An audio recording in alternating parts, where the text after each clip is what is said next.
الحمد لله الحنان المنان الذي خلق الإنسان وعلمه البيان والصلاة والسلام على رسوله سيد الإنس والجان وعلى آله وأصحابه ذوي الخير والإحسان أما بعد فأعوذ بالله من الشيطان الرجيم بسم الله الرحمن الرحيم إن في خلق السماوات والأرض واختلاف الليل والنهار لآيات لأولي الألباب صدق الله مولانا العظيم وبلغنا رسوله النبي الأمين المتين المختار الكريم ونحن على ذلك من الشاهدين والشاكرين والحمد لله رب العالمین۔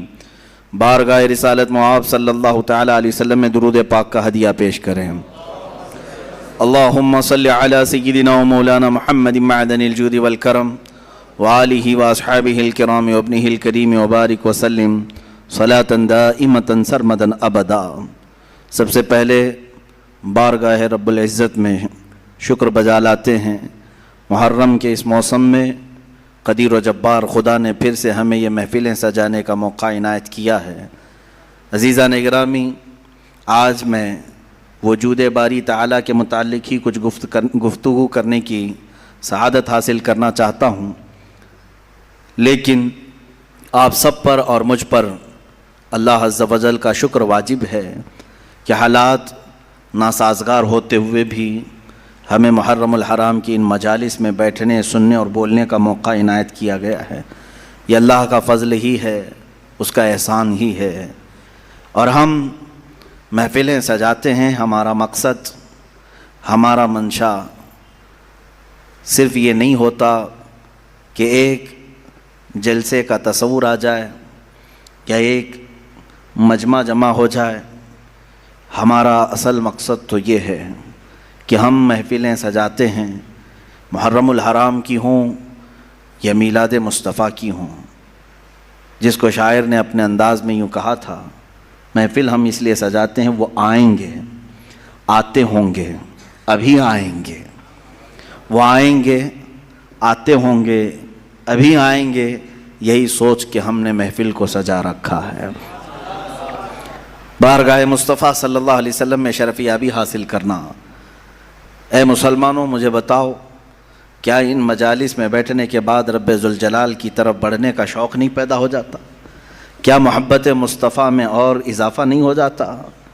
روحوں میں بالیدگی پیدا ہوتی ہے، آنکھوں میں ایک تمنا پھر سے جنم لینے لگتی ہے کہ وہ رسول کرام وقار صلی اللہ تعالیٰ علیہ وسلم کے ہم تذکرے سنتے رہیں۔ میں بارہا یہ کہتا ہوں، ہم محرم کے آتے ہی 10 مجالس سجاتے ہیں، ذکر امام حسین کے نام پر، ذکر شہدائے کربلا کے نام پر۔ یہ کوئی نئی بات نہیں ہے، برسوں سے یہ ریت چل رہی ہے، اور ہمارے مشائخ، ہمارے علماء، اسلاف سبوں نے سنایا اور ہم تک منتقل کیا۔ ہم بھی سنا رہے ہیں، اپنے بچوں کو منتقل کر رہے ہیں۔ کل یہ ہمارے بچے اس منبر پر بیٹھیں گے اور یہی تذکرے سنائیں گے۔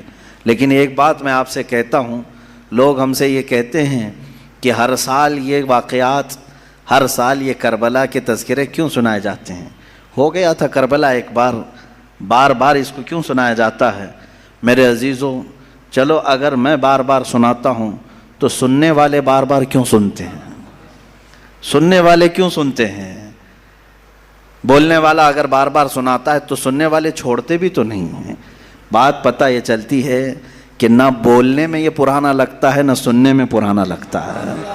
حسین اعظم کے ذکر میں جدت ہے، لذت ہے اور ایک نیا اپن ہے، اور انہی مجالس کے صدقے ہم بہت سارے تذکرے بھی کر لے جاتے ہیں۔ عزیزان گرامی، یہ تمام ہماری محافل کا سب سے پہلے میں شکر بجا لاتا ہوں رب ذوالجلال کی بارگاہ میں، اس کائنات کے خالق نے، ہم سب کے پالنہار حقیقی نے ہمیں اس دنیا میں وجود بخشا، اور پھر حکم یہ دیا کہ تم زمین پہ چلنے والی چیزوں کو غور سے دیکھو۔ قل انظروا ماذا فی السماوات والارض، تم آسمانوں میں غور سے دیکھو کیا کیا چیزیں ہیں۔ یہ کیوں دیکھنے کا حکم بار بار رب تعالیٰ ہمیں فرماتا ہے؟ اس لیے کہ تم مجھ تک پہنچ سکو، رب تعالیٰ کی معرفت تمہیں حاصل ہو جائے۔ انسان کا اس دنیا میں آنے کا ایک مقصد یہی ہے کہ وہ اپنے خالق کو پہچانے۔ اپنے مالک کو پہچانیں، اپنے رب کو، اپنے پالنے والے کو پہچانیں. اور دنیا یہاں ہر ایک کو پہچانتی رہ گئی، اور رب ذوالجلال جس کو پہچاننے کے لیے بھیجا گیا تھا اس کی طرف تک وہ دو بھی نہیں کیا، محنت بھی نہیں کیا اور پوچھا بھی نہیں. میرے عزیزو، لاکھوں راستے ہیں اس مولا کو پہچاننے کے، اس کے باوجود آج لاکھوں انسان گمراہ ہیں، مشرک ہیں، کافر ہیں. کچھ تو خدائے ذوالجلال کا انکار کرنے والے اور کچھ غفلت میں موجود ہیں. لیکن وہ خوش نصیب انسان ہے جسے اللہ کی معرفت حاصل ہو گئی. رب تعالیٰ نے اپنی طرف اسے راستہ دے دیا اور وہ اپنے مالک کو پہچانا اور اپنے سر کو محفوظ رکھا صرف اسی بارگاہ میں جھکانے کے لیے. وہ دنیا کا عظیم انسان ہے، وہ دنیا کا خوش نصیب انسان ہے. باقی سب جو بھولے بھٹکے ہیں، راستہ بھٹکے ہوئے ہیں، ان کے لیے ہمیں کہا گیا کہ تم انہیں سیدھے راستے کی طرف بلاؤ. آج سے ہماری یہ مجالس اسی ضمن میں بھی ہوں گی کہ ہم ان بھولے بھٹکوں کو دعوت دینے کے لیے بیٹھے ہیں جو اپنے رب کو پہچاننے سے اور رب کے تعالیٰ کے احکام سے بغاوت کر کے پھر رہے ہیں.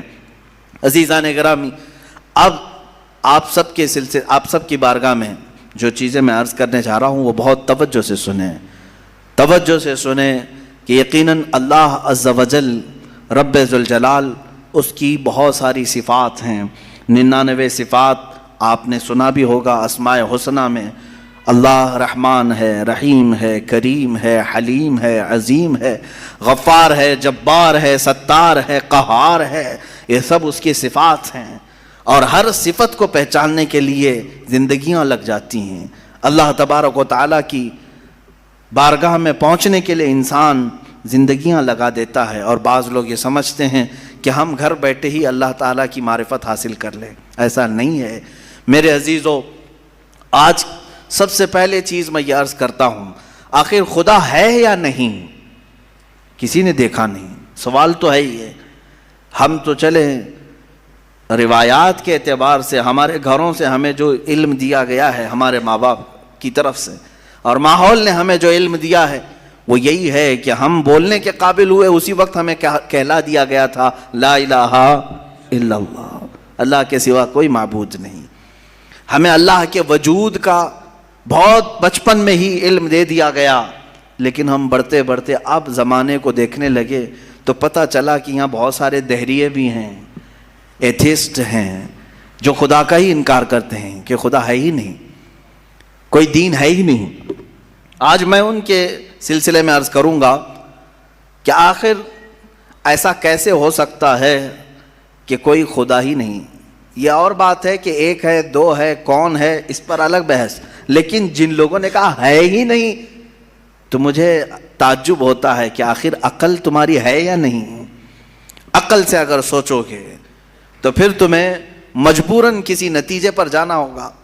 امام اعظم ابو حنیفہ رضی اللہ تعالیٰ عنہ دہریوں کے لیے کھلی تلوار تھے. دہریہ کس کو کہتے ہیں؟ جو خدا کا ہی انکار کرتا ہے، یعنی کوئی نہیں ہے، نہ بھگوان ہے، نہ خدا ہے، کوئی چیز ہے ہی نہیں، ہم خود سے چل رہے ہیں. امام اعظم رضی اللہ تعالیٰ عنہ کی بارگاہ میں ایک جماعت آئی ملحدین کی، اور وہ تلواریں لے کر کے ہی آتے تھے کہ موقع پا کر کے انہیں قتل کر دے. ایک دن امام اعظم ابو حنیفہ رضی اللہ تعالیٰ ان کی جماعت کو آتے ہوئے دیکھا، اور اچانک آپ اپنی مجلس سے کھڑے ہوئے اور کہنے لگے میں کچھ گہری سوچ میں ہوں. وہ قریب آئے اور پوچھا کیا سوچ رہے ہیں آپ؟ کہا کہ میں نے سنا ہے کہ ایک سمندر میں کشتی چل رہی ہے اور اس پر سامان خود سے لد جاتا ہے، اور بڑی برابر منزلوں پر وہ رکتی ہے اور اپنا سامان خود ہی اتارتی ہے. نہ اسے کوئی چلاتا ہے، نہ لوڈنگ ان لوڈنگ کرنے والے کوئی مزدور ہیں، وہ خود بخود سامان لیتی ہے، خود بخود سامان اتارتی ہے. یہ روبوٹک دنیا بھی نہیں تھی اس وقت کہ وہ یقین کر لیتے، سائنسی دنیا بھی نہیں تھی اس وقت. تو ان دہریوں نے کہا کیا مذاق کر رہے ہیں آپ کہ سمندر میں کشتی بغیر ملاح کے، بغیر کیپٹن کے چل رہی ہے اور خود سامان لوڈ کر رہی، اتار رہی ہے، ہمارے ساتھ مذاق کر رہے ہیں آپ؟ ہم عقل والے لوگ ہیں، آپ کی اس بات پر کوئی بیوقوفی یقین کر سکے گا. امام اعظم ابو حنیفہ رضی اللہ تعالیٰ عنہ فرماتے ہیں اتنی جب تجھے عقل ہے کہ ایک کشتی سمندر پر بغیر کسی چلانے والے کے نہیں چلتی، تو یہ پورے کائنات کا نظام بغیر چلانے والے کے کیسے چل سکتا ہے؟ برابر وقت پر سورج کا طلوع ہونا، برابر وقت پر سورج کا غروب ہو جانا، چاند کا اپنی منزلوں پر چلنا، اور یہ سمندروں کا برابر اپنے مدار میں رہنا، اور یہ زمین کا طرح طرح کے پودے اگنا، اس میں پھول کا آنا، پھلوں کا آنا، یہ کیا اللہ کے ہونے کی نشانیاں نہیں ہیں؟ کوئی تو ہے جو یہ سارا نظام چلا رہا ہے۔ ہاں تم یہ کہہ سکتے ہو کہ مشینیں ہم چلا رہے ہیں، پنکھے ہم چلا رہے ہیں، لائٹ ہم چلا رہے ہیں، چلاؤ دنیا کی ساری مشینیں چلاؤ، لیکن میں اگر ایک فیلڈ میں آؤں ان دہریوں سے پوچھتا ہوں۔ امام شافعی رحمۃ اللہ علیہ نے کیا جواب دیا؟ میں چاروں اماموں کی بات بتا دیتا ہوں۔ چاروں اماموں نے رب ذوالجلال کے وجود کے متعلق کیا کیا کہا ہے۔ امام مالک نے تو یوں فرمایا، آپ سے پوچھا گیا کہ خدا ہے، انہوں نے کہا ہاں۔ کیا دلیل کیا ہے؟ کہتے ہیں کہ زبانوں کا مختلف ہونا، انسانوں کی زبانوں کا الگ الگ ہونا اور الگ الگ نسلوں کا ہونا، یہ اللہ کے وجود کی دلیل ہے۔ امام شافعی سے پوچھا گیا آپ کوئی دلیل دیں گے کہ کوئی ہے؟ آپ نے کتنی پیاری بات فرمائی، ارشاد فرماتے ہیں شہتوت کا درخت دیکھا ہے؟ شہتوت کا درخت آپ نے دیکھا ہے؟ شہتوت جو ہے بہت باریک باریک سے پھل ہوتے ہیں، میٹھے ہوتے ہیں، اور اس کا پتا جو ہے وہ کئی قسم کے جانور کھاتے ہیں۔ شہتوت کے پتے کو شہد کی مکھی بھی چوستی ہے، شہتوت کے پتے کو گائے بکریاں بھی کھاتی ہیں، ہرن بھی کھاتی ہے، یہ سب کے سب شہتوت کے پتے کو کھاتے ہیں۔ شہتوت کا پتا ایک رنگ کا ہوتا ہے، ایک ہی ٹیسٹ کا ہوتا ہے۔ امام شافعی فرماتے ہیں شہد کی مکھی اسی شہتوت کے پتے پر بیٹھتی ہے، چوستی ہے، اور اپنے چھتے میں جا کر کے شہد اگل رہی ہے۔ بکریاں اور گائے اس شہتوت کے پتے کو کھاتی ہیں، مینگنیاں ڈال رہی ہیں یا دودھ دے رہی ہیں۔ اسی شہتوت کے پتے کو ہرن کھاتی ہے، ہرن نافہ پیدا کرتی ہے جو مشک کی طرح ایک نافہ ہوتا ہے، نہایت ہی اچھی خوشبو اس کے اندر آتی ہے۔ امام شافعی فرماتے ہیں ایک شہتوت کا پتا بکری میں جائے تو الگ اثر کرے، شہد کی مکھی میں جائے تو الگ اثر کرے، گائے میں جائے اور ہرن میں جائے تو الگ اثر کرے، آخر ایک شہتوت کے پتے سے نافع، دودھ اور شہد بناتا کون ہے؟ بناتا کون ہے؟ اسی میں امام شافعی فرماتے ہیں ہم روٹی کا ایک ٹکڑا کھاتے ہیں، روٹی کا ایک ٹکڑا کھاتے ہیں، اندر جسم میں یہ روٹی جانے کے بعد آپ سب کو معلوم ہے اس میں سے کچھ حصہ گوشت بنتا ہے، کچھ حصہ خون بنتا ہے، کچھ حصہ پیپ بنتا ہے، کچھ حصہ منی بنتا ہے، باقی کا بچا ہوا فضلہ پخانہ بن کر نکل جاتا ہے۔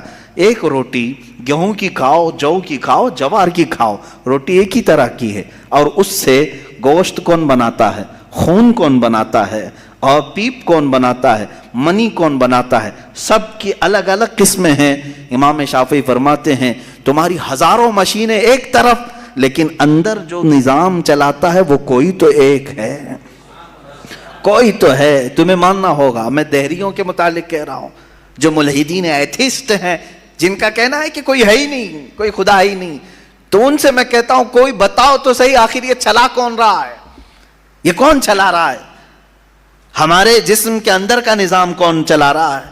اور قرآن نے انہی کی طرف بار بار اشاروں میں بتایا ہے، آیات میں، کہ کیا تم دودھ کو نہیں دیکھتے؟ دودھ کہاں سے پیدا ہوتا ہے؟ کہ اللہ تعالیٰ فرماتا ہے کہ ہم نے دودھ کو گائے کے خون اور اس کے گوبر کے بیچ میں سے پیدا کیا ہے۔ اس کا فضلہ گائے کا گوبر ہے پیٹ کے اندر، اور اس کا خون بھی ہے، خون نہایت ہی سرخ، گوبر نہایت ہی الگ رنگ کا، اور اس کے بیچ سے صاف و شفاف دودھ کا نکلنا، دودھ آتا ہے، نہ کبھی اس میں گوبر کی بو آئی، نہ کبھی خون کا رنگ آیا۔ قرآن کہتا ہے آخر یہ کون ہے جو اس طرح صاف ستھری غذا نکالتا ہے تمہارے لیے؟ کیا شہد کی مکھی کو نہیں دیکھتے؟ قرآن کہتا ہے جب وہ ڈنک مارتی ہے تو اس کے زہر کا کوئی علاج نہیں ملتا۔ شہد کی مکھی اگر ڈنک مارے تو زہر چڑھ جاتا ہے اور کئی لوگوں کی موت بھی ہوتی ہے، لیکن وہی اپنے چھتے پہ بھی تھوکے تو وہ نہایت ہی میٹھی غذا ہے، نہایت ہی میٹھی غذا ہے۔ شہد کی مکھی اپنا رس چھتے پر ڈالے تو وہ دنیا کی سب سے اچھی غذا، وہی اگر کسی کو ڈنک مارے تو سب سے برا زہر ہے۔ اعلیٰ حضرت رضی اللہ تعالیٰ عنہ نے اپنے آپ کو یوں فرمایا ہے کہ میں وہ شہد کی مکھی ہوں جس کی مٹھاس کا بھی جواب نہیں، جس کے ڈنک کا بھی جواب نہیں۔ یہ تو ضمناً میں نے بات عرض کی، خدا قدیر و جبار کے وجود پر میرے عزیزو ایک دو نہیں لاکھوں مثالیں دنیا میں ہیں، لاکھوں مثالیں. ابھی تو کائنات کے رازوں تک ہم پہنچے ہی کہاں ہیں. سمندر کے اندر کی دنیا، پیڑ پودوں کے اندر کی دنیا. اب آئیں امام احمد بن حنبل رضی اللہ تعالیٰ عنہ، یہ کیا فرماتے ہیں؟ آپ سے پوچھا گیا خدا ہے، کوئی دلیل ہے آپ کے پاس؟ کہتے ہیں میں تمہیں بتاتا ہوں، ایک قلعہ ہے ایسا کہ چاروں طرف سے بند، نہ ایک سوراخ جانے کا راستہ، نہ اس پہ کھڑکی، نہ دروازہ، کچھ بھی نہیں. ہوا تک نہیں جا سکتی، پورا بند ہے. اور اندر اس کے نہایت ہی چمکدار موتیوں کی طرح ہے. پھر اچانک اس قلعے میں اچھلتا کودتا ہوا ایک جان والا پیدا ہوتا ہے، اور پھر وہ اس قلعے سے باہر آتا ہے. امام احمد بن حنبل کی ان باتوں کو سن کر لوگوں نے پوچھا ایسا کیسے ہوتا ہے؟ بند قلعہ، ہوا بھی نہیں جاتی، کوئی سوراخ بھی نہیں، اور اس کے اندر سے کوئی اچانک پیدا ہوتا ہے. امام احمد بن حنبل فرماتے ہیں یہ تو روز ہوتا ہے، مرغی کے انڈے میں نہیں دیکھتے. مرغی کا انڈا مجھے بتاؤ اس میں کتنی کھڑکیاں ہیں؟ انڈا تو اوپر سے پورا بند ہوتا ہے، ہوا تک نہیں جاتی، لیکن مرغی اس کو گرم کرے. اب تو مشینوں سے بھی ہوتا ہے. مجھے یہ بتاؤ وہ انڈے کی زردی اچانک ایک جاندار چوزے کی شکل کیسے اختیار کرتی ہے؟ کون ہے جو اسے چونچ دیتا ہے؟ کون ہے جو اسے پر دیتا ہے؟ اور پھر ہم نے جانوروں کو، پرندوں کو، ہر ایک مخلوق کو دیکھا ہے، ان میں رنگ ایسے بھرے ہوئے رہتے ہیں، دنیا کا کوئی آرٹسٹ بھی اس طرح کے رنگ بھر نہیں سکتا. کیا ہم مور کو نہیں دیکھتے؟ طرح طرح کے خوبصورت اس میں ڈیزائن کیے گئے ہیں، ایسا لگتا ہے کہ کوئی قلم لے کر کے ڈیزائن کیا ہے، کوئی برش سے ڈیزائن کیا ہوا ہے. نہیں میرے عزیزو، یہ قدرت کی شاہکاریاں ہیں، رب ذوالجلال کی شاہکاریاں. اور تم بے شمار خوبصورت مخلوقات کو دیکھو گے. پھر میں ان دہریوں سے پوچھتا ہوں آخر ان تمام کو پیدا کرنے والا کوئی تو ہوگا. تم لاؤ ڈھونڈ کر کے آخر کون ہے یہ سب پیدا کرتا ہے. یہ تو تخلیق، نظریے تخلیق، خدا کو پہچاننے کے 4 نظریے دنیا میں مشہور ہوئے ہیں. الہیات، اس کو علم الہیات کہتے ہیں جو میں بیان کر رہا ہوں. تھیولوجی، سائنس کے نظریے سے بھی، یعنی اللہ کو پہچاننے کے لیے، خدا کو ڈھونڈنے کے لیے نظریے بنائے گئے. فلسفیوں نے الگ، سائنٹسٹ نے الگ، علماء ربانیین نے الگ، حکماء نے الگ، سب کے اپنے اپنے نظریے ہیں. ہم اللہ رب العزت کو نظریے تخلیق سے واضح کرتے ہیں، لوگوں کے سامنے بتاتے ہیں کہ اللہ پیدا کرنے والا ہے. کیونکہ قرآن پاک میں جگہ جگہ اس نے، اللہ تعالیٰ نے اپنی ربوبیت کا، اپنی تخلیق کا اظہار جو فرمایا ہے وہ یہی فرمایا کہ تم اتنے کمزور ہو کہ ایک مکھی کو نہیں بنا سکتے، ایک مکھی پیدا نہیں کر سکتے، کتنے کمزور ہو. اور وہ رب ذوالجلال ہزاروں کروڑوں مخلوقات روزانہ بناتا ہے، روزانہ انہیں موت بھی دیتا ہے. حیات و ممات اسی کے دست قدرت میں ہے. عزیزان گرامی وقار، اللہ تعالیٰ کی بے شمار صفات میں سے مجھے کئی صفات پر عرض کرنا تھا. میں سب سے پہلے اس کے وجود پر آپ کے سامنے یہ دلائل رکھا. عام مسلمان بھی کسی دہریے سے کہہ سکتا ہے کہ اللہ کے نہ ہونے پر جو تو اس قدر ناچ رہا ہے، آج ایتھیزم کا بہت زیادہ آج چل رہا ہے. وہ کہتے ہیں کوئی دین دھرم ہوتا نہیں، کچھ نہیں ہوتا ہے، کوئی خدا نہیں ہوتا، دنیا میں ایسے ہی چل رہا ہے. مذاق کر رہے ہو میاں. ابھی تک تو وہ آٹومیٹک گاڑی بھی نہیں آئی بغیر ڈرائیور والے، ابھی تم بول رہے ہو.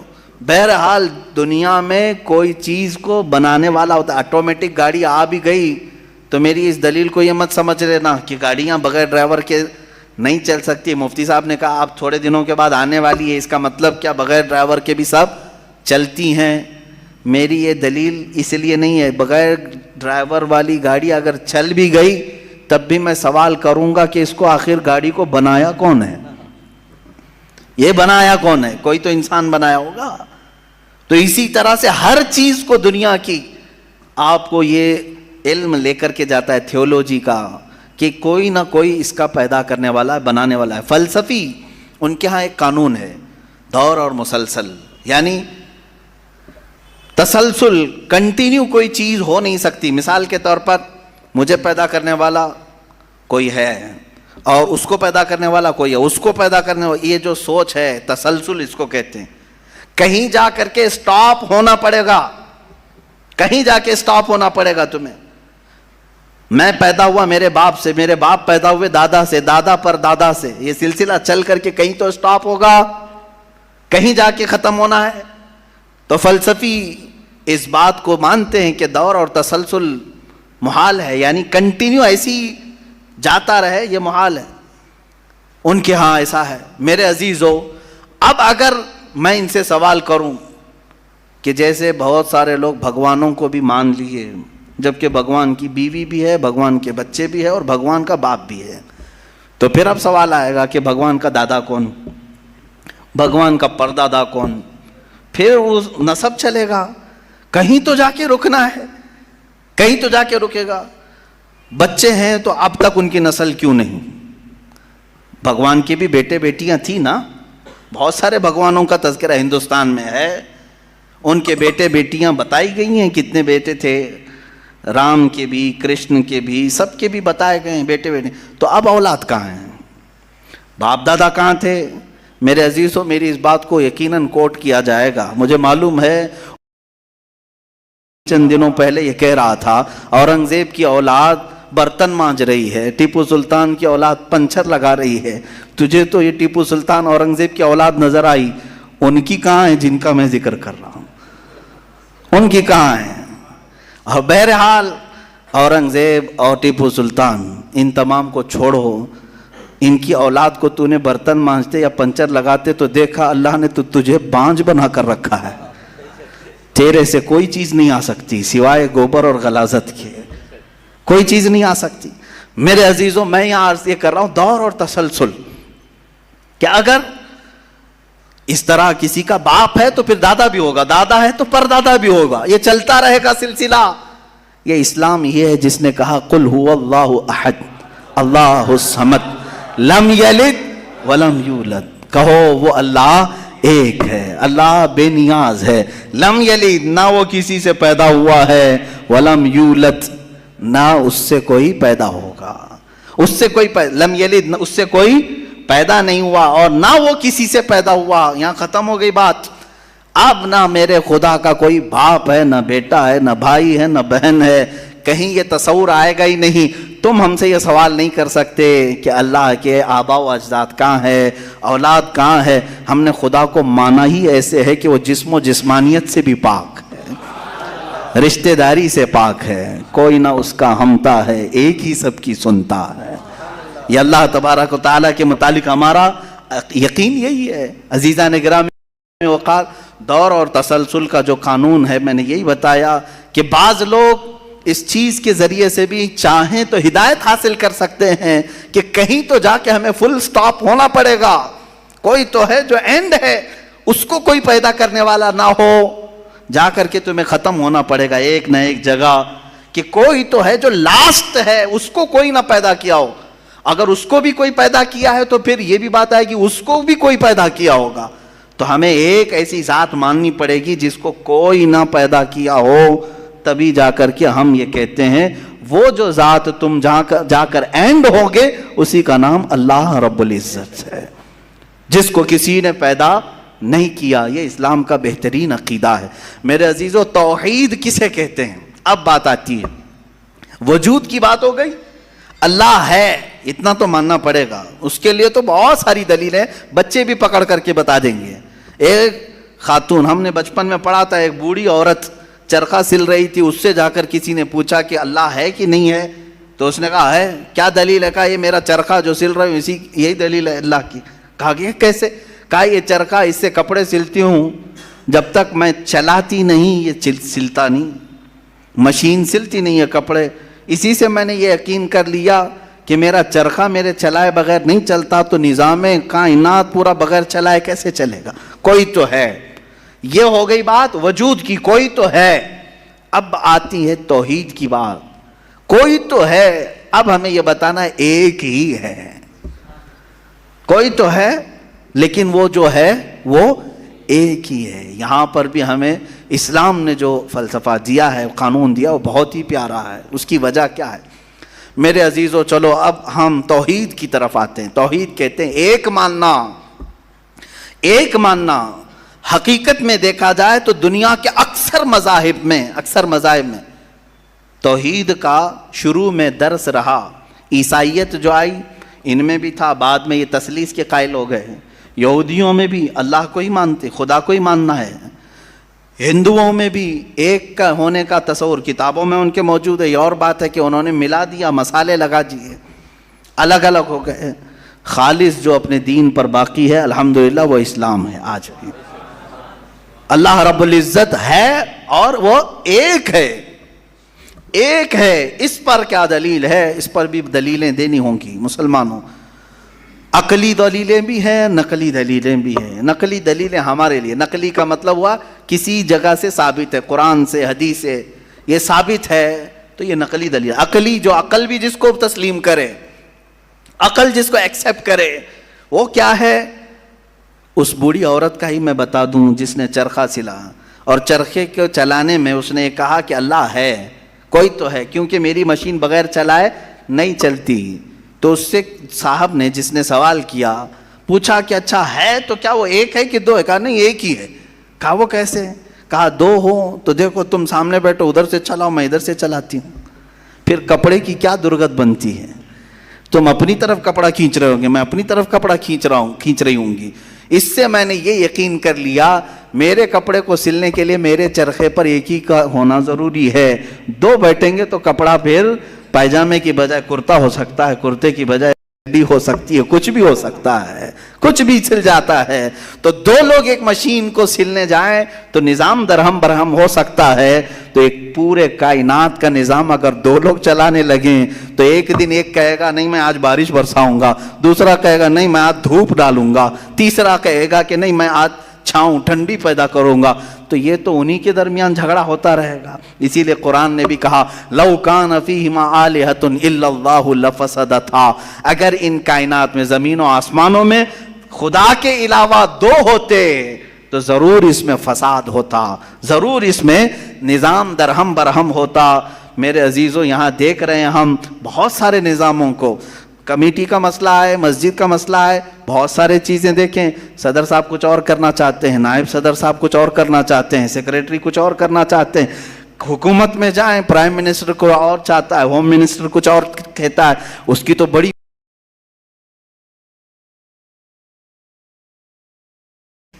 پتہ ہی نہیں ہے. لیکن نظام ایک ملک کا چلا رہے ہیں، ایک ملک کا چلا رہے ہیں. فساد اسی لیے ہو رہا ہے، فساد اسی لیے ہوتا ہے اور ان کو پتہ بھی نہیں رہتا. وہ بھاشن میں کچھ اور بول کے آئے، یہ پارلیمنٹ میں کچھ اور بول کے آیا. یہ سب ہماری مثالیں جو میں آپ کو پیش کر رہا ہوں دیکھ کر کے سمجھنے کے لیے. ایک سے زیادہ جب ہوتے ہیں تو عقلوں کا ملنا ضروری نہیں، ہر ایک کی عقل الگ الگ چل سکتی ہے. اب آئیے کوئی کہہ سکتا ہے نہیں بھائی اتحاد سے بھی تو کام ہو سکتا ہے، یونٹی سے بھی تو کام ہوتا ہے، کچھ جگہ ہوتا ہے نا.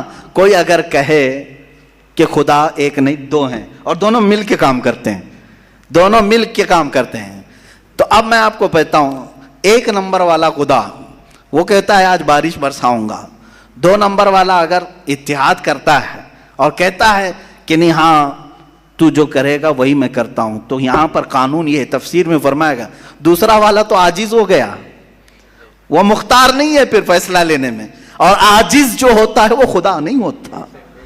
خدا وہی ہوتا ہے جو مالک و مختار ہے، جو خود فیصلے لے گا اور اس میں کسی کو شریک نہیں کرے گا. تو اگر دوسرا والا مان گیا اس کی تو وہ خدا عاجز ہو گیا، اس کی اپنی نہیں چلی. دوسرے دن دوسرا چلایا اور پہلے والا راضی ہو گیا تو پہلا عاجز ہو گیا. تو خدا عاجز نہیں ہو سکتا، یہ ہمارا عقیدہ ہے. خدا وہی ہے جو قادر مطلق ہے، قادر مطلق ہر چیز پر وہ خود فیصلے لیتا ہے، خود ہی اختیار رکھتا ہے. الحمدللہ اسلام کو اتنا پاک و صاف رکھا گیا ہے. خدا کا جو عقیدہ ہے ہمارے ہاں، عقیدہ توحید ہے، وہ انسان کے ذہن کو بھی پاک و صاف کرتا ہے، انسان کا ذہن بھی پاک و صاف رہتا ہے. اگر عقیدہ توحید تمہارا ہٹ گیا، میرے عزیزو توجہ چاہتا ہوں، توحید عقیدہ سمجھ گئے، اللہ کو ایک ماننے کا عقیدہ اگر ہٹ گیا تو پھر انسان اتنا ذلیل ہوتا ہے کہ پھر وہ ہر چیز کو خدا ماننے لگ جاتا ہے، چاہے وہ چوہا ہو کہ بلی ہو کہ سانپ ہو کہ مچھر ہو، کسی کے بھی سامنے جھکنے لگ جاتا ہے. توحید کا عقیدہ اگر ذہن سے ہٹ گیا، اللہ کو ایک اور بڑا ماننے کا عقیدہ ہٹ گیا، تو ہم نے ان لوگوں کو بھی دیکھا ہے جو عورتوں کی شرمگاہوں کو بھی عبادت کرتے ہیں، بہت ساری غلاظتوں کو بھی پوجتے ہیں۔ میرے عزیزو، یہ کب آتی یہ چیز؟ جب عقیدہ توحید انسان سے ہٹ جاتا ہے تو وہ بہت ہی نیچے گر جاتا ہے۔ اللہ تعالیٰ نے ذہنوں کو پاک رکھنے کے لیے یہ ہمیں کتنا بہترین عقیدہ دیا ہے، اور وہ ایک ہے، اور الحمدللہ مسلمان اسے آج بھی ایک ہی مانتے ہیں۔ کئی چیزیں ہیں، میں یہ علم الہیات پر آج بات کرنا چاہتا تھا۔ پہلے وجود باری تعالیٰ، اور دوسرے اللہ کے ایک ہونے پر۔ ایک ہونے پر سب سے بڑی دلیل یہ ہے، ایک سے زیادہ ہوں گے تو نظام درہم برہم ہو سکتا ہے، اور اب تک نظام درہم برہم نہیں ہوا، اس کا مطلب ہے کہ ایک ہی چلا رہا ہے، ایک ہی چلا رہا ہے۔ سورج کو جس طرح سے اس نے سالوں سے چلایا ہے، چاند کو جس طرح چلایا ہے، موسموں کا آنا جانا، قرآن خود یہ کہتا ہے، میں نے آیت خطبے کے بعد یہی تلاوت کی، ان فی خلق السماوات والارض واختلاف اللیل والنہار، بے شک زمینوں کی پیدائش میں، آسمانوں کی پیدائش میں، اور رات و دن کے آنے جانے میں تمہارے لیے بہت بڑی نشانیاں ہیں، کہ ایک ہی ہے جو اس کو اپنی مرضی سے بنایا ہے، اپنی مرضی سے بنایا ہے۔ عزیزان گرام وقار، ہندوؤں میں بھی ایک ہونے کا عقیدہ تھا کہ ایک خدا ہے۔ بہت ساری کتابیں ہیں جس کو میں نے پڑھا ہے، جس میں کہا گیا ہے سنسکرت میں کہ وہ ایک ہی ہے، لیکن ہوا یہ کہ بعد میں ان تعلیمات میں مکسنگ کیسے آئی؟ جیسے ہمارے ہاں فرشتوں کا تصور ہے، جبرائیل ہیں، میکائیل ہیں، اسرافیل ہیں، اسرائیل علیہم السلام، جو ملائکہ ہیں، وہ اللہ تبارک و تعالیٰ نے انہیں مختلف کاموں پر لگایا ہے۔ میکائیل علیہ السلام بارش برساتے ہیں، روزی پہنچانے کے کام میں ہیں، اسرائیل علیہ السلام روح نکالتے ہیں۔ تو ان ملائکہ کو جس طرح سے ہمارے ہاں تصور دیا گیا، اللہ کے فرشتے، تو ان لوگوں نے ان دوسرے کاموں کو دیکھ کر ہر ایک چیز کا الگ الگ خدا بنا لیا۔ ہواؤں کا خدا الگ، بارش کا خدا الگ، آگ کا خدا الگ، پانی کا خدا الگ۔ یہاں پر دھوکہ کھا گئے، وہ خدا نہیں ہے، وہ خدا کے فرشتے، اللہ تبارک و تعالیٰ نے جن کو ان کائنات کے کاموں پر لگایا۔ ہمارا عقیدہ میں بتا رہا ہوں۔ عزیزان گرامی، یہاں پر میں یہ باتیں اس لیے عرض کر رہا ہوں کہ سب سے پہلے وجود باری تعالیٰ اللہ ہے، دوسری چیز وہ ایک ہے۔ اب تیسری چیز آتی ہے جس کے متعلق آج کے بہت سارے دہریے سائنس کے اسٹوڈنٹ وہ کہتے ہیں اگر ہے مان لیا، ایک ہے مان لیا، دکھتا کیوں نہیں ہے؟ یہ بھی سوال ہے۔ ہمارا عقیدہ ہے نراکار ہے، اور وہ آکار مانتے ہیں۔ بعض لوگ ان کے ہاں بھی ہے جو خدا کو نراکار مانتے ہیں کہ وہ نہیں دکھ سکتا۔ میرے عزیزو، یہ جن لوگوں نے ہم سے سوال کیا کہ پھر وہ دکھتا کیوں نہیں، وہ دکھتا کیوں نہیں، اس کے لیے میں جواب یہ بتاؤں گا کہ اگر انسان جس طرح سے آج پیدا کیا گیا، جتنی اس کے اندر کمزوریاں ہیں، انسان کی آنکھوں میں پورا کا پورا سورج نہیں سما پا رہا ہے۔ کڑی دھوپ میں سورج کو کیوں نہیں دیکھتے؟ وہ تو دکھ رہا ہے نا، تو دیکھو 1 گھنٹہ دیدار کرو، درشن کرو سورج کی، کیوں نہیں کرتے؟ نہیں کرتے آپ کے اندر تاب و طاقت نہیں ہے۔ سورج کروڑوں میل دور ہے، اس کو آپ پورے طور پر اپنی آنکھوں میں نہیں لے پا رہے ہیں، تو یہاں سے تم سب کو پتا چلا کہ میری آنکھیں کمزور ہیں، دنیا کی بڑی چیزوں کو میں سما نہیں سکتا۔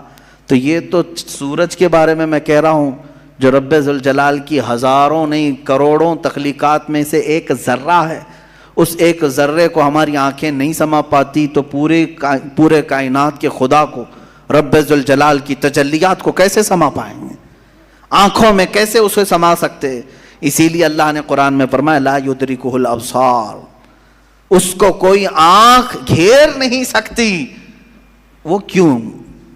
سوال بھی تو ہے کہ اگر گھیر لے آنکھیں، ہو کیا جاتا اگر اللہ کو دیکھ لیتے؟ تو اس کے متعلق فلسفی طور پر بھی اور اسلامی طور پر بھی میں بتاؤں، میرے عزیزو، عقیدہ ہمارا یہ ہے کہ اللہ، اس کا کوئی سائز نہیں، اس کا کوئی سائز نہیں۔ اتنا چوڑا، اتنا اونچا، اتنا لمبا، اتنا چھوٹا، یہ چیز ہے نہیں، ہم اس کو مان نہیں سکتے۔ تو جب آنکھوں میں تمہارے کوئی چیز آئے گی تو وہ سائز والی ہی آئے گی، کچھ تو سائز ہوگا اس کا، چاہے وہ 100 کلومیٹر والا ہو، اگر آنکھوں میں آ گئی تو سائز بن گیا، اور جس چیز کا سائز بن گیا وہ خدا ہو نہیں سکتا۔ ہمارے ہاں یہ عقیدہ ہے کہ اللہ تبارک و تعالی جسم و جسمانیت سے پاک ہے، مکان و مکانیت سے پاک ہے، اس کی یہ تمام چیزیں ایسی نہیں جس طرح انسان کی آنکھ، ہاتھ، پیر، منہ، پیٹ، یہ تمام چیزوں سے وہ پاک ہے، وہ جیسا ہے وہ اللہ بہتر جانے۔ لیکن انسان کی دنیا میں آنکھیں اس چیز کو سما نہیں سکتی، اور جو چیز اس کی آنکھوں میں سما گئی وہ خدا ہو نہیں سکتی۔ اس کے لیے ایک فارمولہ میری طرف سے لے کر کے جاؤ، جس چیز کو بھی دیکھا کسی نے دنیا میں سوائے رسول اللہ کے، میرے آقا صلی اللہ علیہ وسلم ایکسیپشن میں بتا رہا ہوں، حضور کو چھوڑ کر کے پوری کائنات کی بات کر رہا ہوں، جس نے کسی چیز کو دیکھا وہ خدا ہو نہیں سکتا۔ ام المومنین عائشہ صدیقہ نے بھی فرمایا ہے کہ جس نے بھی یہ کہا کہ خدا کو یہ دیکھا ہے ظاہری آنکھوں سے، کھلی آنکھوں سے، وہ سب سے بڑا جھوٹ بولا ہے، دنیا کا سب سے بڑا جھوٹ بولا اس نے۔ اب یہ بات میں اس لیے عرض کر رہا ہوں کہ ہو سکتا ہے تمہارے تک بھی آ جائے وہ بھیجے میں خدا دکھانے والے پیر صاحب۔ ہاں کچھ لوگ خدا کو دکھا کر کے مرید کرانا چاہتے ہیں اور تانا مارتے ہیں، ارے میاں ہم تو دکھا کے مرید کرتے ہیں۔ دکھا کے کس کو؟ بکرے کے بھیجے میں دکھا کر کے۔ میاں ان کو یہیں خدا مل رہا تھا، معاذ اللہ رب العالمین، کلیجے میں نہیں، پھیپڑے گردے میں نہیں۔ جس چیز کے کھانے کا شوق پیر صاحب کو ہوا وہاں خدا دکھانا شروع کیا۔ نعوذ باللہ من ذالک، استغفر اللہ۔ یہ نہایتی جہالت ہے اور زندیق لوگ ہیں۔ میں آپ سب سے یہ کہنا چاہوں گا جو اس طرح کی بات کرے اس سے یہ کہو کہ پیر صاحب بڑے ہیں کہ موسیٰ علیہ السلام بڑے ہیں؟ کون ہے؟ موسیٰ علیہ السلام بار بار کہتے رہے مولا تو اپنا دیدار کرا دے، اور قرآن کہتا ہے لن ترانی، تم مجھے ہرگز نہیں دیکھ سکتے۔ اور پھر موسیٰ علیہ السلام نے اصرار کیا تو اللہ نے انہیں کوہ طور پر بلایا، اور یہ سب سنتے ہیں نا، معراج کے واقعے میں بھی سنایا جاتا ہے۔ موسیٰ علیہ السلام کو سوئی کے ناکے کے برابر ایک تجلی دکھائی گئی، پہاڑ پورا جل گیا، آپ بے ہوش ہو کر گر پڑے، پیر صاحب ابھی بھی بے ہوش نہیں ہو رہے۔ موسیٰ علیہ السلام جلیل القدر پیغمبر ہیں، نبی ہیں، وہ تجلی ہلکی سوئی کے ناکے کے برابر کی نہیں دیکھ سکے، تو ان سے سوال کرو آپ بڑے کہ موسیٰ علیہ السلام بڑے؟ آپ کے اندر اتنی پاور کہاں سے آ گئے؟ آپ پورے بھیجے میں دکھانے کی بات کرتے ہیں، نہایت ہی گمراہی کی بات ہے۔ میرے عزیزوں، میں یہ ان لوگوں کے بارے میں کہہ رہا ہوں جو اپنے آپ کو مسلمان کہہ کر کے ایسی باتیں کر رہے ہیں، باقی دوسرے ہوں تو ان کو چھوڑ دو، ان کا معاملہ الگ ہے۔ یہ تمام باتیں ہو گئی، میں نے 3 چیزیں آپ کے سامنے عرض کی۔ وجود باری تعالی، اللہ ہے، اور اگر ہے تو ایک ہے، اور ایک ہے تو وہ نظر نہیں آتا، دکھتا نہیں۔ یہ 3 عقیدے اسلام کے بنیادی عقیدے ہیں، بنیادی عقیدے ہیں۔ ان میں ذرا برابر بھی ٹس سے مس ہوئے تو تمہارا ایمان چلا جائے گا۔ یہاں سے گمراہیوں کے دروازے کھلتے ہیں۔ جنہوں نے خدا کے وجود کا انکار کیا وہ ملحد ہو گئے، جنہوں نے اسے ایک سے زیادہ مانا وہ مشرک ہو گئے، جنہوں نے اس کو دیکھنے والا سمجھا وہ گمراہ ہو گئے۔ صحیح عقیدہ یہی ہے جو سورہ اخلاص میں اللہ نے فرمایا قل هو اللہ احد، محبوب آپ فرما دیں وہ اللہ ہے، ایک ہے، اللہ الصمد، وہ بے نیاز ہے، اللہ بے نیاز ہے، لم یلد ولم یولد، اس سے کوئی پیدا نہیں ہوا اور نہ وہ کسی سے پیدا ہوا۔ ان معاملات کے بعد آؤ میرے عزیزو اس رب ذوالجلال کی کچھ صفات کی طرف میں آتا ہوں۔ رب ذوالجلال رحمان بھی ہے، رحیم بھی ہے، کریم بھی ہے، غفار و ستار و قہار و جبار بھی ہے۔ اس کی 99 صفات پر اگر ہم ذکر کرتے چلیں، روز ایک صفت پر ذکر ہو جائے گا، راتیں تمام ہو جائیں گی۔ قرآن نے خود کہا ہے دنیا کے سارے درخت قلم بن جائیں اور سمندر سیاہی بن جائیں اور اللہ کی تعریف و توصیف لکھنا چاہیں، سمندروں کی سیاہی سوکھ جائے گی، یہ درختوں کے قلم بنے ٹوٹ جائیں گے، ما نفدت کلمات اللہ، اللہ کے کلمات کو پھر بھی مکمل نہیں کیا جا سکے گا۔ یہ ہماری چھوٹی سی زبان اور تمہارے چھوٹے سے کان کہاں ان تمام کلمات کو سن سکیں گے یا کہہ سکیں گے، مگر ہم اتنا ضرور جانتے ہیں کہ ان تمام سمندروں میں سے ایک قطرہ بھی ہم نے اپنی محفل میں پا لیا تو یہ ہماری زندگی کی معراج ہے۔ اللہ رحمان ہے، یقیناً ہم نے اس کو بسم اللہ میں بھی پڑھا، سورہ فاتحہ میں بھی پڑھا، بلکہ ہم اپنے بچوں کو بھی یہی کہتے ہیں، ماں باپ کو بھی یہی کہتے ہیں۔ اب اس کے رحمان کی صفات دیکھنا ہے، کیسے رحمان کسے کہتے ہیں؟ رحم کرنے والا، رحم کرنے والا، نرمی کا معاملہ کرنے والا لوگوں کے ساتھ، بلکہ اپنی ساری مخلوقات کے ساتھ نرمی کا معاملہ کرنے والا۔ میں دو ہی صفات پر آج گفتگو ختم کر دوں گا، اس کے رحمان ہونے کی اور اس کے قہار ہونے کی، دونوں کے درمیان ہمیں یہ زندگی چلانی ہوگی۔ اللہ رحمان ہے، اس کی جو زندگی یہاں ہمیں دیکھنے کے مظاہر ہیں وہ کیا ہے؟ ماں تم سے جتنی محبت کرتی ہے، کیسے تم رو تو گود میں اٹھا لیتی ہے، تمہارے بہت ساری چیزیں اپنے ہاتھوں سے صاف کرتی ہے، اپنے ہاتھوں سے بنا کر کے کھلاتی ہے۔ آخر وہ بھی انسان ہے، تم بھی انسان ہو۔ ماں تمہیں اٹھا کر کے اتنا جو پیار کرتی ہے، باپ تمہیں لے کر کے چلتا ہے، تمہارے لیے جوجھتا ہے، محنت کرتا ہے، آخر وہ کیوں مشقتیں اٹھاتا ہے، خون پسینے کی کمائی ایک کر کے لا کر اپنے بچے کو کھلاتا ہے۔ اب سنیں حدیث پاک میں، ماں اور باپ کے دلوں میں یہ بچے کی جو محبت ڈالتی جاتی ہے، یہ اللہ کے رحمان صفت کا کچھ حصہ ہوتا ہے۔ یہ اس کی صفت کا تھوڑا سا حصہ جب اللہ ماں اور باپ میں ڈالتا ہے تو وہ بچوں سے اس قدر پیار کرنے لگ جاتے ہیں۔ اگر وہ رحمت کی صفت مولا ماں اور باپ کے سینے سے نکال دے تو ہر باپ اپنے بچے کو قتل کرنے پر بیٹھ جائے، ماں اپنے بچے سے دوری اختیار کر لے۔ ایسا نہیں ہوتا، ماں بوڑھی ہو جائے یا بچہ اس کا بوڑھا ہو جائے، پھر بھی ماں اس بوڑھے بچے کو بھی سینے سے لگاتی ہے، اس کے پسینے دیکھنا نہیں چاہتی، اس کی جبینوں پر خم نہیں دیکھنا چاہتی۔ یہ ماں کے اندر جو ہلکی سی بھی محبت آپ دیکھتے ہیں، یہ رب ذوالجلال کے رحمان کا اس کے مظاہر میں سے ایک مظہر ہے۔ اب اندازہ کرو اللہ تبارک و تعالیٰ اپنے بندوں سے کس قدر رحم کا معاملہ فرماتا ہے۔ آج ہم جو بیٹھے ہیں یہ بھی تو اس کے رحم کا ہی معاملہ ہے، اس کے رحمان ہونے کا ایک بین ثبوت ہے۔ ہم حضرت ابو بکر شبلی رضی اللہ تعالیٰ عنہ، توجہ جاتا ہوں، سلسلہ قادریہ کے بہت بڑے بزرگ ہیں، آپ سے پوچھا گیا کہ حضور سنا ہے کیا آپ کی بہت ساری کرامتیں مشہور ہیں، کوئی کرامت ہمیں بھی دکھائیں۔ توجہ، بہت سارے لوگ کرامت کے نام پر گمراہ بھی ہوتے ہیں۔ لوگوں کو ایسا لگتا ہے کہ کہیں جیب میں سے جلیبی نکال کر کے کھلا دے، ابھی کیا ابھی وہی پیر کرامت والا ہے، اچانک کچھ نکال کے دکھایا ہے۔ حضرت ابوبکر شبلی نے تو ایک الگ ہی کرامت بتائی۔ کیا کرامت بتائی جانتے ہیں؟ حضرت ابوبکر شبلی فرماتے ہیں، میاں ہمارا اس زمین پر زندہ چلنا پھرنا ہی بڑی کرامت ہے۔ کہا کیوں؟ کہا ہم اتنے گنہگار ہیں کہ زمین پھٹ جائے اور ہم دھس جائیں، پھر بھی زمین نہ پھٹتی ہے نہ ہم دھستے ہیں۔ یہ اللہ تعالیٰ نے کرامت ہی تو دیا ہے، یہ کرامت تو اللہ نے سب کو دیا ہے۔ یہ رحم کا معاملہ اللہ نے سب کے ساتھ کیا ہے، آپ کے ساتھ بھی، بلکہ ان کے ساتھ بھی کیا جو اسے مانتے بھی نہیں ہیں، جو اسے گالیاں دیتے ہیں، ان کے ساتھ بھی رحم کا معاملہ کیا۔ سیدنا ابراہیم علیہ الصلوۃ والتسلیم کے ساتھ ایک معاملہ پیش آیا، آپ بغیر مہمان کے کبھی کھانا نہیں کھاتے تھے، 2 دن بھی اگر کوئی مہمان نہیں آتا تو آپ کھاتے نہیں۔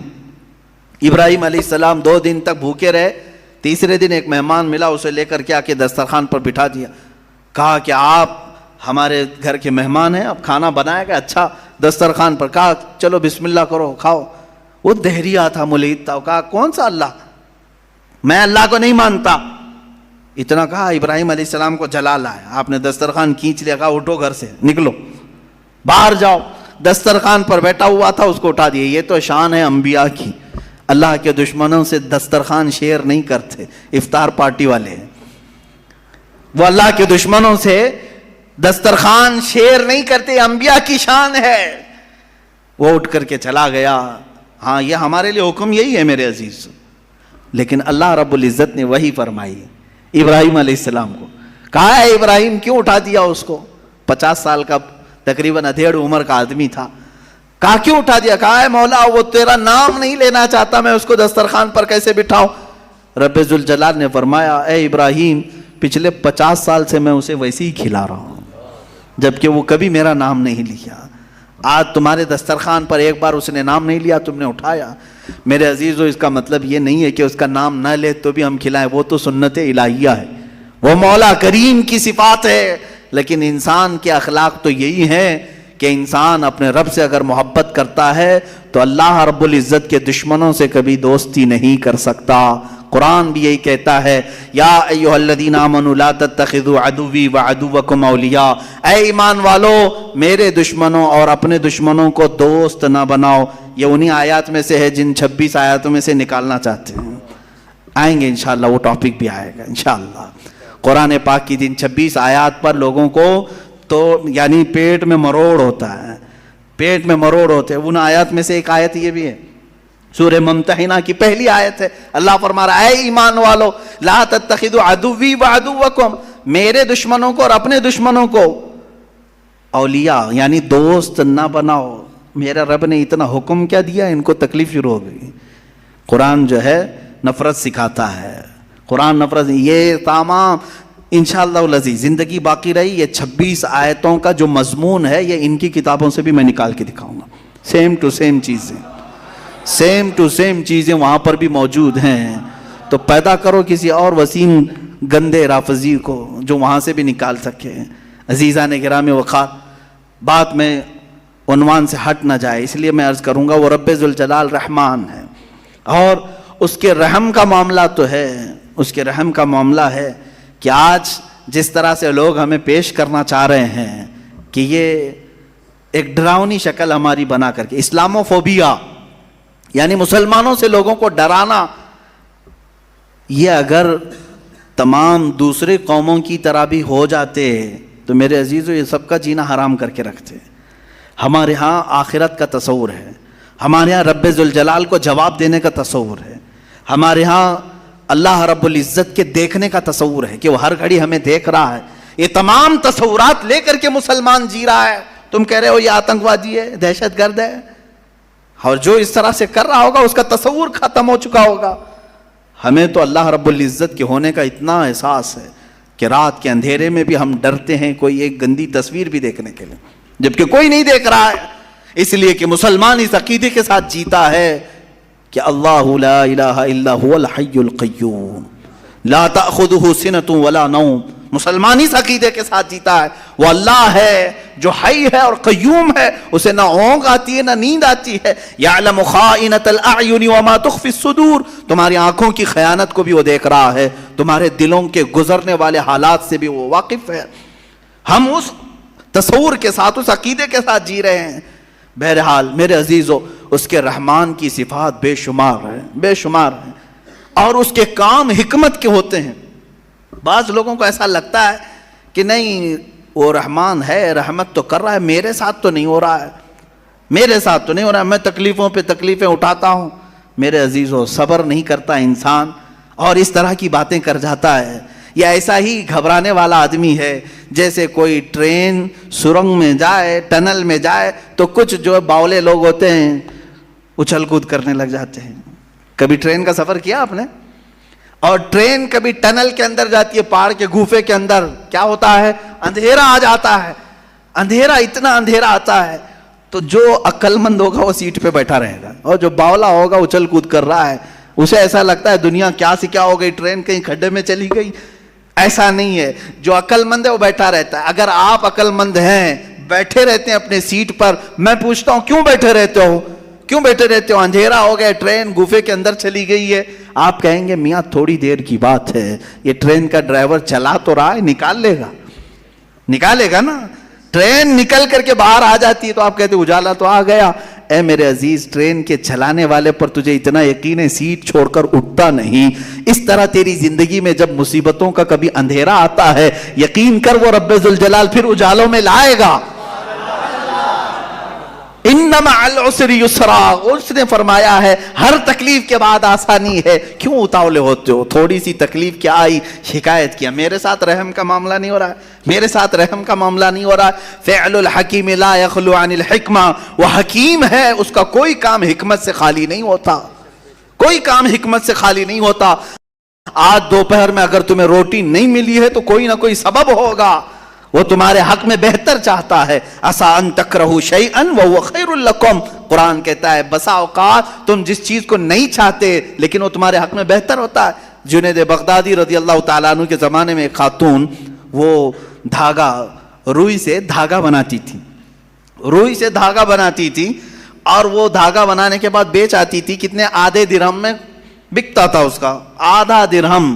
وہ آدھا درہم لاتی تھی، اس میں سے آدھے یعنی پاؤ کر کے اس سے پھر کپاس روئی خریدتی اور پھر اس کا آدھا درہم بناتی اور باقی کا گھر میں خرچہ کر. ایک دن آدھے درہم کی روئی لائی اور پورے کا اس نے دھاگا بنا دیا. دھاگا کچا ہوتا، سوکھنے کے لیے رکھی صحن میں، اندر کھانے کے بنانے کے انتظامات کر رہی تھی. ایک کوا آیا اور دھاگا اٹھا کے لے گیا. بیوہ عورت، اس کے سوا کچھ بھی نہیں تھا، آج کچھ بھی نہیں تھا اس کے پاس، بھوکی رہ گئی. اب نہ خریدنے کے لیے دھاگا خریدنے کے، روئی خریدنے کے بھی پیسے نہیں، کھانا بنانے کے بھی پیسے نہیں، آلریڈی بیوہ ہے اور غریب ہے. کہنے لگی کیا اتنی غربت کے بعد بھی اللہ تعالیٰ ایسے اس کی بچی پونجی بھی اٹھا لیتا ہے؟ لوگ یہی کہتے ہیں نا، میرے پاس کچھ نہیں تھا پھر بھی میں نقصان میں جا رہا ہوں، اب تو کچھ رحم کر دیتا. ارے بھائی بڑے سیٹ آدمی کے 1 لاکھ روپے چلے گئے تو سمجھ میں آئے گا چلو ٹھیک ہے باقی بچے ہوئے پھر کور کر لے گا. جس کے پاس کچھ نہیں، لاسٹ پونجی بچی ہے، وہ بھی مولا نے اٹھوا دیا، تو یہ کون سا رحم ہے؟ بندے تل ملا جاتے ہیں. وہ خاتون گھبرائی اور کہا یہ اب کون سے رحمان کی صفت ہے؟ کیا وہ رحم کر رہا ہے میرے ساتھ؟ میں بیوہ ہوں، کچھ بھی نہیں میرے پاس. حضرت جنید بغدادی کے پاس دوڑی دوڑی گئی. دوسرا دن تھا، بھوک کی شدت تھی، دوڑی ہوئی آئی.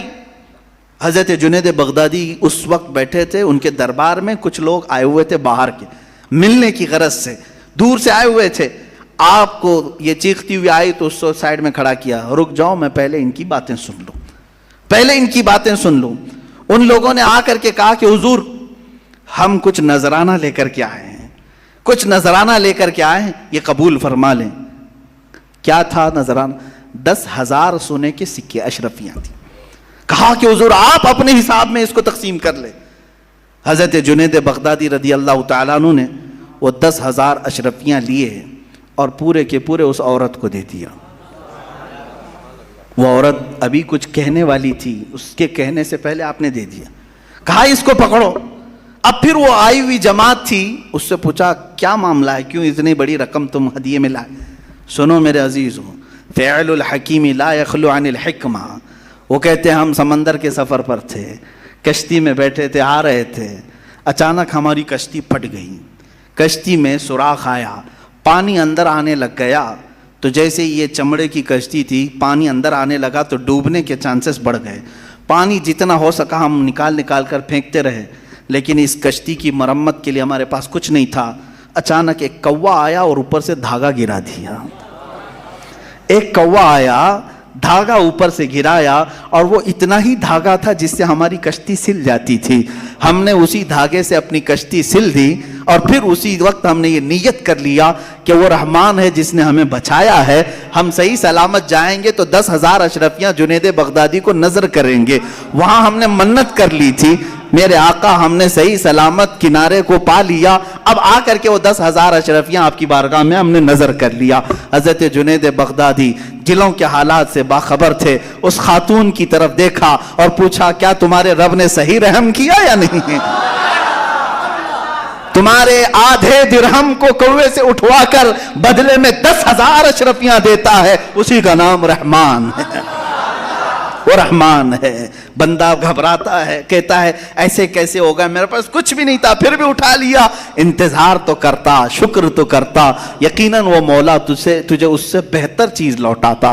یہاں تک کہ حدیثوں میں کسی کا بچہ بھی اگر انتقال کرتا ہے، مولا تعالیٰ فرشتوں سے پوچھتا ہے تم نے اس کے بچے کو لایا، کیا کہہ رہا تھا میرا بندہ میرے بارے میں؟ فرشتے کہتے ہیں مولا وہ تیرا شکر بجا لا رہا تھا، کہتا تھا انا للہ و انا الیہ راجعون. مولا فرماتا ہے لکھ دو اے فرشتوں، اس سے بہتر نسل اسے عطا کروں گا، اس سے بہتر اسے خوبصورتیاں جنت میں عطا کروں گا. وہ جب بہتر کرنے والا ہوتا ہے تب تمہیں آزمائش کے دور سے گزارتا ہے. یہ رحمان ہے, یہ اس کی صفت ہے. بہت ساری مثالوں کی ضرورت ہے میرے عزیزو. وقت کی تنگی دامنگیر ہے, وقت عشاء قریب ہے. ہمیں جو وقت ملا ہے مولا اس میں بھی رحمت عطا فرما ہے, اور پھر آگے چل کر کے ہم انشاءاللہ ان گفتگوؤں کو اور طوالت دے سکیں, لمبی کر سکیں. اب ایک اور چیز, اس کے رحمان ہونے کے ساتھ ساتھ اس بات کا یقین بھی رکھو کہ وہ قہار بھی ہے. وہ قہار ہے. قہار کا مطلب ہوتا ہے سخت پکڑ کرنے والا. سخت پکڑ کرنے والا جب وہ سختی کرنے پر آئے تو پھر تم ہاتھ پیر ہزار ہلا لو, بچ نہیں پاؤ گے. الہی انت یا قاہر العدو ذا البطش الشدید انت الذی لا یطاق انتقامہ. بزرگوں نے فرمایا یہ دشمن کو ایسی سخت پکڑ کرنے والا ہے کہ جس کی پکڑ کی برداشت کسی کے اندر نہیں ہے, کسی کے اندر نہیں ہے. اگر وہ پہاڑوں کو حکم دے دے تو وہ اپنے پھٹ کر کے ریزہ ریزہ ہو جاتے ہیں. اب میرے عزیزو یہ قہار کی صفت مجھے بیان کرنا اس لیے تھا آج کہ اس کے مظاہر آج دنیا میں نظر آ رہے ہیں. آج رب ذوالجلال کی پکڑ اور اس کے قہر کی نشانیاں نظر آ رہی ہیں. لوگوں کو جلتے دیکھا, لوگوں کو بہتے بھی دیکھا, لوگوں کو لینڈ سلائیڈنگ میں دبتے ہوئے بھی دیکھا. یہ قہار کی صفات میں کا بہت ہلکا سا حصہ ہے, بہت ہلکا حصہ ہے. جب وہ پکڑ کرنے پر آئے, میں آپ کو بتاؤں قوم شعیب, جیسے ابھی چائنا والوں کے بارے میں پچھلے سال 1.5 سال پہلے ایک نیوز میں نے دیکھا تھا, وہ اپنے سپر پاور ہونے کے سفر میں اتنی تیزی سے گامزن ہیں.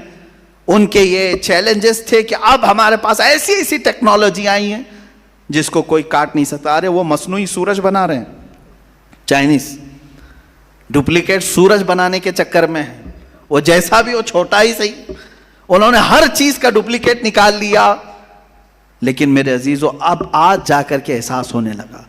مجھے ابھی چند دنوں پہلے کسی نے کہا تھا کہ ان کے تو چیلنجز تھے کہ ان کی ٹیکنالوجی کو کوئی چیلنج نہیں کر سکتا اس وقت پوری دنیا میں, اس قدر ہتھیاروں میں ہو, ٹیکنالوجی میں ہو, ہر چیز میں. میں آپ کو بتاتا ہوں یہ تو اس زمانے کی بات ہے. آج سے 4000 سال پہلے قوم شعیب, قوم سمود جس کو کہا گیا ہے, وہ تو اتنی پاورفل قوم تھی. آج بھی ان کے بنائے ہوئے مکانات موجود ہیں تو اندازہ کرو اس وقت کتنے طاقتور تھے. وہ پورے پہاڑ کے پورے پہاڑ جو پتھروں کے پہاڑ ہوتے ان کو کھود کر کے نقشہ دیتے تھے, اور اسی میں دروازے, اسی کے اندر پورے ہال, کمرے, سب کچھ بنا لیتے تھے ایک اکھنڈ پہاڑ کو کاٹ کر کے. اب مجھے یہ بتاؤ کہ وہ لوگ آج سے 4000 سال قبل, جبکہ کوئی ہائیڈرولک مشین نہیں, کوئی پتھروں کو نقش دینے والا آلہ نہیں, اس وقت کرتے تھے تو کیا ٹیکنالوجی استعمال کیا ہوگا. آج بھی مدائن صالح, مدائن اولا جو سعودی عرب میں ہیں, وہاں پر یہ سب نشانیاں موجود ہیں, آج بھی موجود ہیں. وہ پہاڑ ویسی ہیں. حضرت شعیب علیہ السلام نے اس قوم کو جب ڈرایا تھا کہ باز آؤ اللہ کی نافرمانی سے, باز آؤ ناپ تول میں کمی کرنے سے, گناہوں سے توبہ کر لو, اس قوم نے کہا اگر نہیں باز آئے تو کیا کر لیں گے آپ؟ کہا اللہ کا عذاب آئے گا. کہا کیسا عذاب آئے گا؟ انہوں نے اپنے ماضی کے عذابات کو بتایا. دیکھا نہیں نوح علیہ السلام کی قوم کو مولا نے سیلاب سے غرق کر دیا. اس قوم نے کہا آنے دو, کوئی مسئلہ نہیں, ہمارے پہاڑ بہت اوپر ہیں اور یہاں تک سیلاب کا اثر نہیں ہو سکتا. کہا کیا تمہیں معلوم نہیں لوط علیہ السلام کی قوم پر پتھروں کی بارش ہوئی, نوکیلے پتھر. تو اس قوم نے کہا آنے دو, پتھر برسیں گے, ہمارا گھر بھی پتھر کا ہے, پہاڑ پورا پتھر کا اور گھر پورے پتھر کے. اگر آسمان سے پتھروں کی بارش ہو تو بھی کچھ نہیں ہونے والا ہے, زمین پہ سیلاب آئے تو بھی کچھ نہیں ہونے والا ہے. اتنے مضبوط تھے ان کے گھر. پھر شعیب علیہ السلام نے کہا تمہیں معلوم نہیں اللہ ہواؤں کا عذاب بھی بھیجتا ہے. ہوائیں اس قدر تیز چلتی تھی کہ لوگوں کی چھتیں اڑ جاتی, انسان کے ٹکڑے ہو جاتے تھے. اس قوم نے کہا کہ ہوائیں بھی ہمارے گھروں کا کچھ نقصان نہیں کر سکیں گی, پہاڑوں کو ہلا نہیں سکیں گی. اس قدر مغرور قوم, اس قدر گھمنڈی قوم.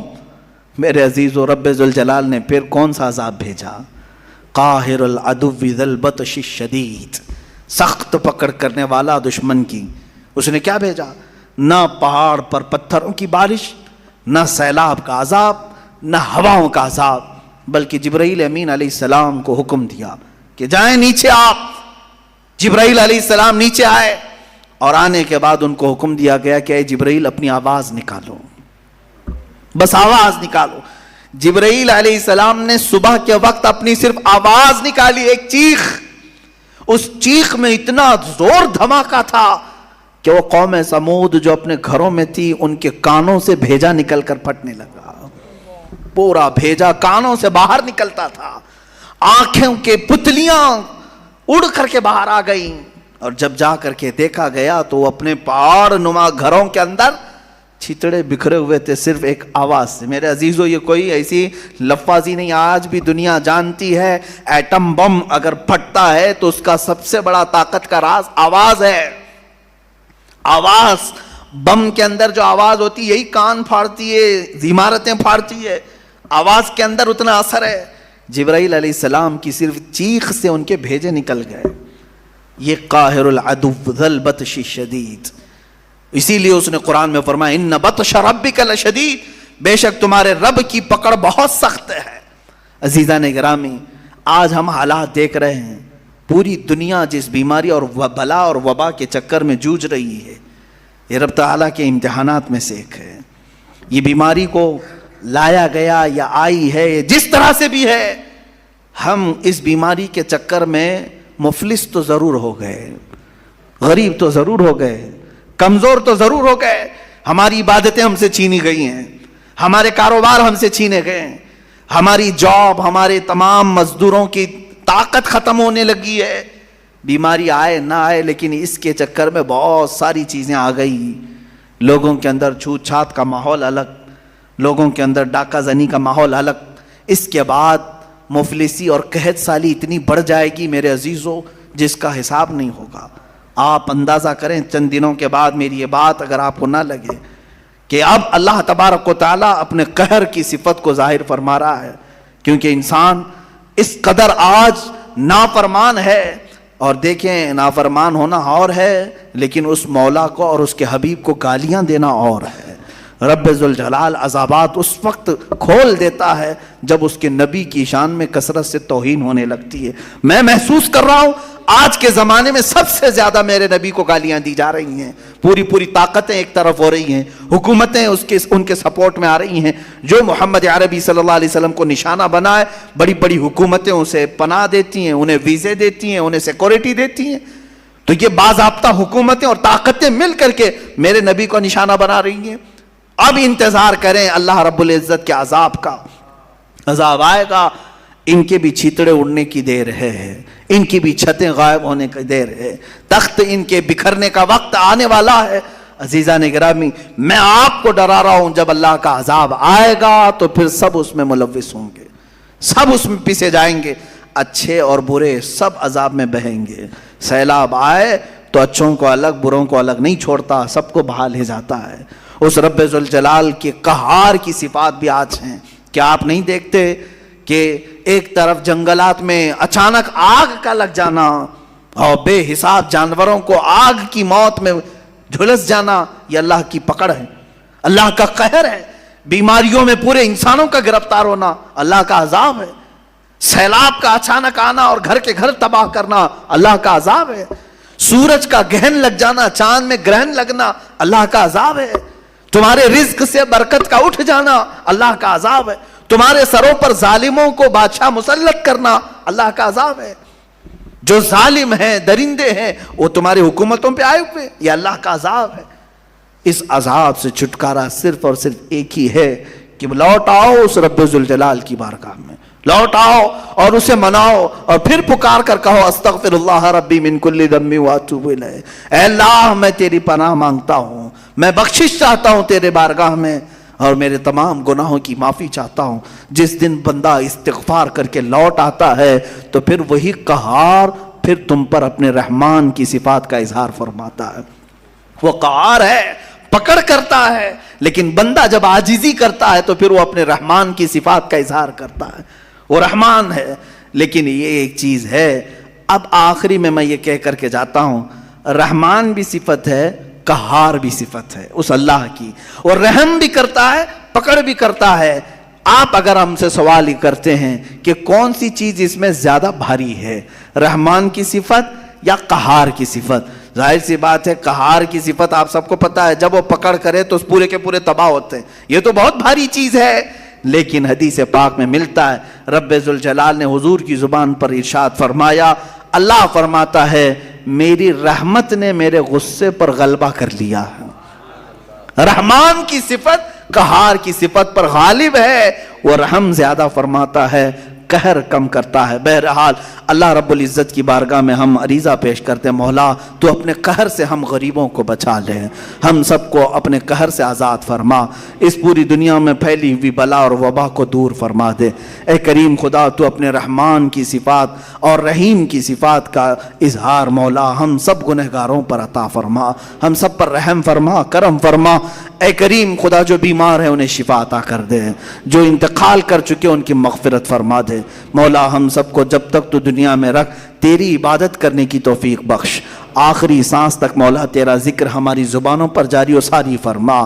جب دمیں واپسی ہو یا اللہ، جب دمیں واپسی ہو یا اللہ، لب پہ جاری ہو بس لا الہ الا اللہ محمد رسول اللہ۔